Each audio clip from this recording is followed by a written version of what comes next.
If I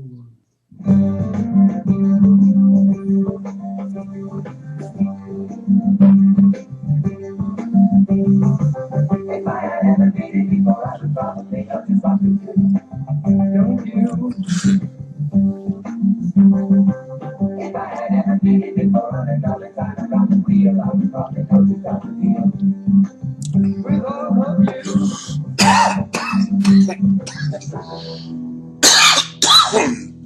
And I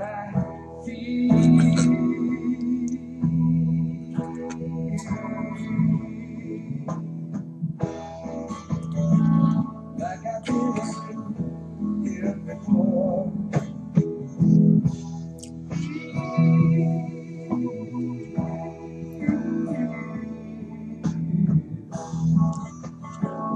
Like I've been here before, and you know it makes me. Oh, as I was going through the review lessons, which is what we're up to today, review number one of the first 50 lessons of the Workbook of A Course in Miracles. As I read through them, I was remembering back to that feeling that we all have gotten, and some of us may still, and on occasion, have it when we're in situations and it's less than peaceful, let's say, and it's quite chaotic, and your mind starts to race and thoughts start to associate and bounce off of each other, and there's this stream of associated thoughts that's attempting to take you out of the emotion of the experience you're having. And generally speaking, the emotions that we're trying to get rid of are the emotions of fear and guilt. And we're going through this stream of thoughts in our mind, attempting to get out of the experience of fear and guilt somehow, as our mind darts around looking for a place to go. And in one sense, when we talk of the lesson, one of the reviews today, I think, is that it talks about justifying your thoughts. And the idea of justifying your thoughts is the idea of looking into your own thoughts to try to make them true, thinking that's going to help you get out of the experience you're having of being fearful, less than peaceful, and guilty. And there is no way out utilizing your own thoughts, because it's been your own thoughts that you've been afraid of from the beginning. And there's no need to justify your thoughts. They're your thoughts. They're your thoughts. Your thoughts are the cause. They're not the effect. And yet we think we're at the effect of everything around us. And we think that if we could somehow get rid of it, rather than change our mind about the way we're thinking and recognize the cause of the consternation and the upset that we're experiencing, if we attempting to change the world rather than change our mind about the world, and watch the situation change in our mind as we go from one of consternation, lack of peace, and guilt into an experience of recognition that the peace of God has never left us. So today we're going to take a look, maybe, I don't really know, at a little bit of what the review says and some of what the first today's review, the first 5 lessons. One of the things that we've been giving out for years now, I don't know how many we've printed up. Last run we printed up 10,000, and they're just about gone at this point. I send them out with every Course in Miracles book that I send out, whether they're purchased or whether they're being given away freely. And some of the suppliers, some of the distributors of the book to you guys, I've asked them to include them in as well. It's this little thing we call a 20-minute book. It's designed so you can carry it in your pocket, in your back pocket, and refer to it. And I want to read the foreword to it, because there's a very interesting idea in the first review. In the review, when we talk about it, says the purpose of your learning is to enable you to bring the quiet with you and to heal distress and turmoil. This is not done by avoiding them.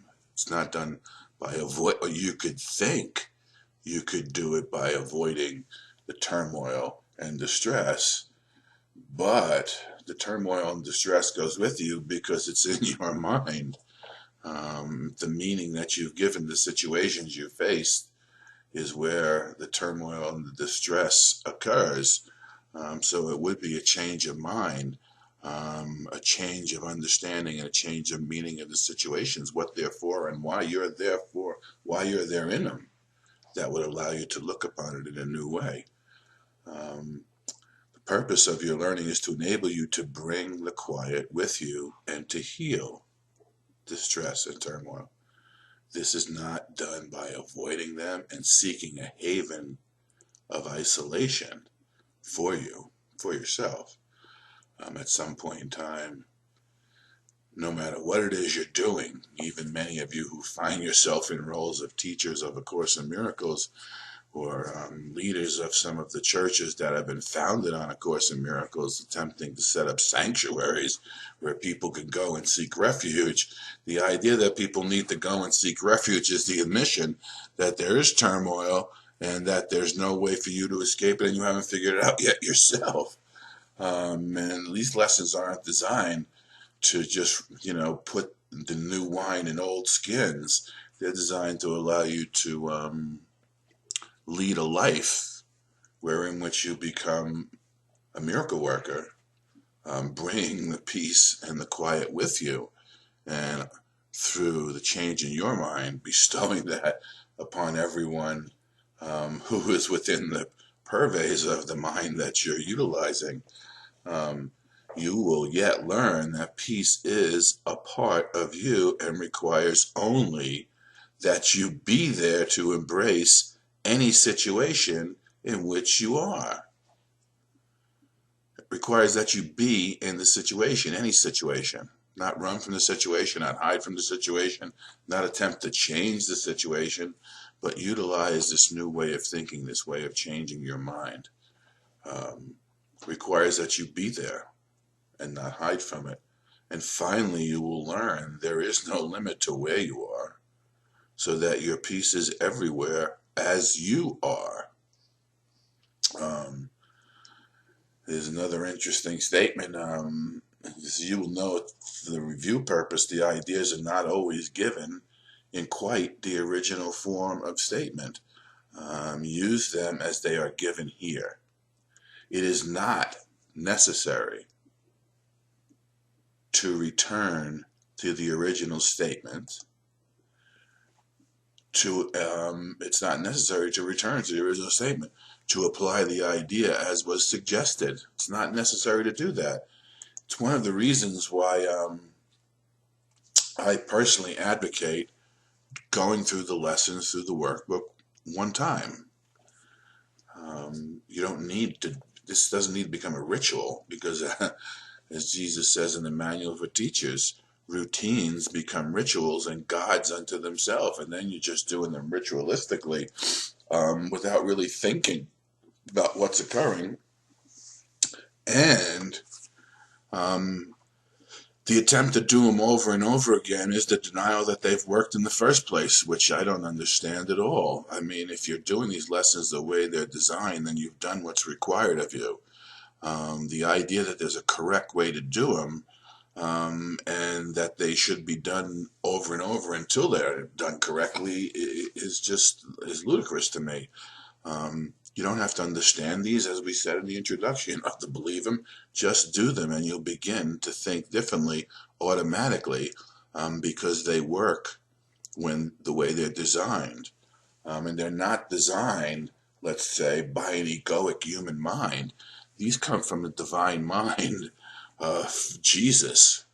And he's in each and every word because the ideas have not left their source. And as you utilize the ideas the way they're given, you're joining with his mind and returning to your source with him. we are now emphasizing the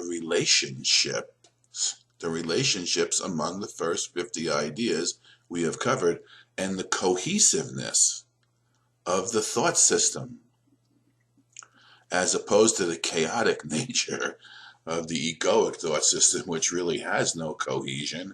For if it had cohesion, you wouldn't experience distress. The old man, master teacher, he used to say, if you read the titles of these lessons out loud, they would sound like every suicide note that's ever written. Nothing I see means anything. I've given everything I see all the meaning it has for me. I don't understand anything I see. My thoughts do not mean anything. I'm never upset for the reason that I think. I'm upset because I'm seeing what's things that aren't there, and it's completely meaningless to me, and I don't know what to do about it. And in that sense, it is the death knell, the death bell, the allowance for the ego and your identification with it to begin to lose its prominence as we open our mind and let through these cracks that occur, the cracks that we begin to see in the egoic thought system, the cracks, the lack of cohesion that we begin to experience with the egoic thought system as we train our mind in this systematic way, as those cracks begin to become part of what we're aware of.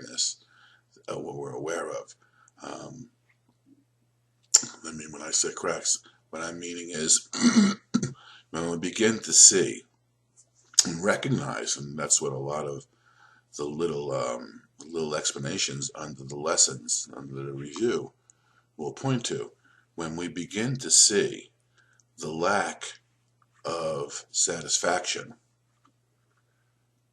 that we experience when, by utilizing the thought system of the ego, we begin to let those cracks in that thought system, we begin to let the light that's already in us shine through and glimmer with glimmers of the recognition that perhaps there is another way to be.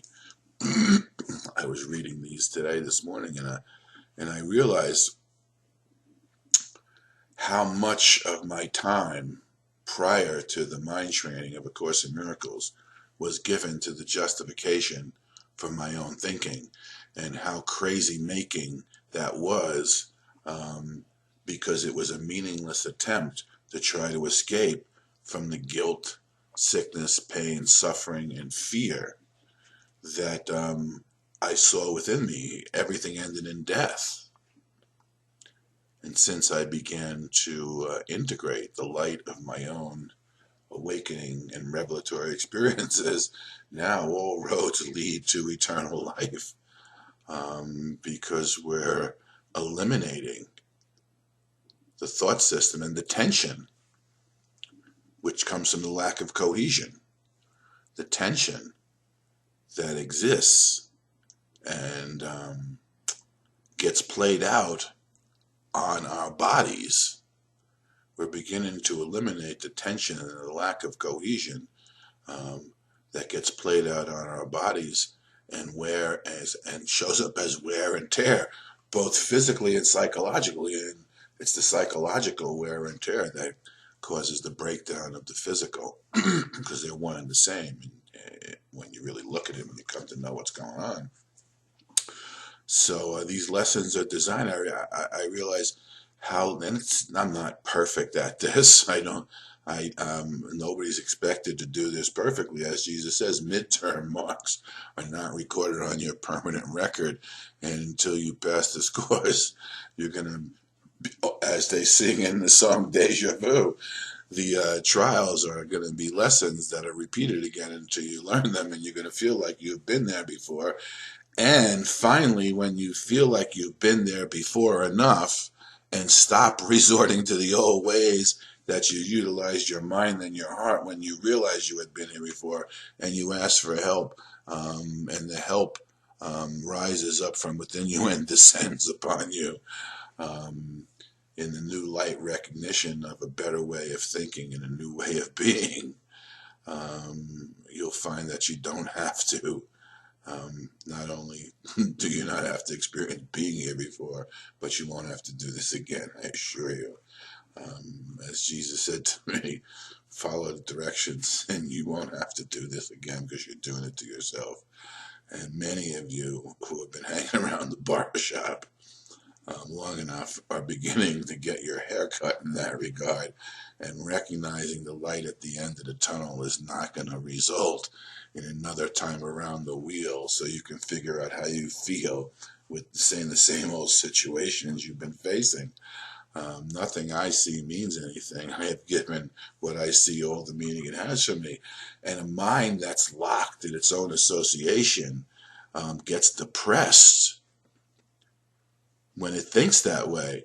But a mind and heart that is utilizing these lessons, having perhaps taken a look at the text of A Course in Miracles, you already know that this doesn't lead to the end. It's offering you something brand new, a new wine that will be put in a new skin, and that new wine will allow that new skin to be your light body, the recognition of your eternal, whole, perfect nature, wherein which the illusion of space and time has no value, no meaning, and you will simply become a passerby of it.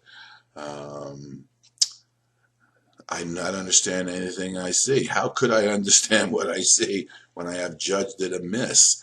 The premise, the basic premise of egoic definition and purpose for human life is completely wrong, totally upside down and backwards, and can only lead to one outcome, which is death. How could I understand what I see when I have judged it amiss? That's why all your judgments are false, because they're operating from a basis that's false from the beginning. That's not bad news, that's good news when you see it rightly. But at first, it may feel and bring upon a depression simply because you're beginning to recognize how wrong you have been. Don't stop there. Recognize, let it sink in. Perhaps maybe enter into the dark night of the soul for a second to see that, yes, the basis that you've been utilizing, the foundation of your thinking has been entirely wrong. Let it be wrong and don't recover from that, but don't continue to utilize it. Begin to utilize the new ideas, the new bright ideas, the new light ideas that are shining through the cracks and giving you glimpses of a hope that you couldn't find before, because there is no hope in the world. There is no hope in that which is temporary. There is no hope in that which is doomed. There is no hope from that which has no meaning. But there is hope in you, because you're not separate from your source, and your source is the source of all meaning, and it has no such thing as no meaning. It's not meaningless. It is the source of all meaning, and you are what life is. What I see is a projection of my own errors of thought. Errors of thought. I do not understand what I see because it is not understandable. It's not understandable because it's not true. It's not real. It's not founded. Its foundation is not in reality. There is no sense in trying to understand it. Do not try to understand what is not understandable. You'll know when something is not understandable because you'll attempt to justify it in your own mind to seek relief from it. And we're all getting to the point where we recognize that has not worked and it will not work in the future. And the only way to have a future unlike the past is to stop right there when you begin to feel yourself doing it and ask for the help that's been waiting since the beginning of time for that moment to occur in you, so it can be called forth in you. Ask and you shall receive. But there is every reason to let it go, to make room for what can be seen and understood and loved. I can exchange what I see now for this merely by being willing to do so. Is not this a better choice than the one I had made before? And we all know that it is, and we all know that we just need to begin to practice this one instant at a time. Don't let the ego do the Course in Miracles for you. Don't let the ego be a tool of judgment in how you're progressing with this. Just do everything as you're asked to do it, and you'll find yourself in a new, bright moment in your own mind where you, at one point in time, will say, I'm not going to understand what's not understandable anymore. I'm going to let it go and experience the peace that comes from the release of the meaningless and the rising up in you of that which has always contained the meaning of your Creator as He's bestowed upon you. You are God's love and are sustained by the love of God. And at any second, as it has been in the past for many of you, in any moment, that spontaneous understanding will rise up, and you'll want to know, like, how do I hold on to that? How do I utilize that? How do I live with that as my new foundation? And it is these lessons that will help us allow that new foundation to be the foundation of all our thinking and our new way of being. So you guys go ahead and have a good day. I'm going up to a convention up in Fresno. I'm going to give away a bunch of these. I have a lot of course books to give out too, so you will enjoy yourself.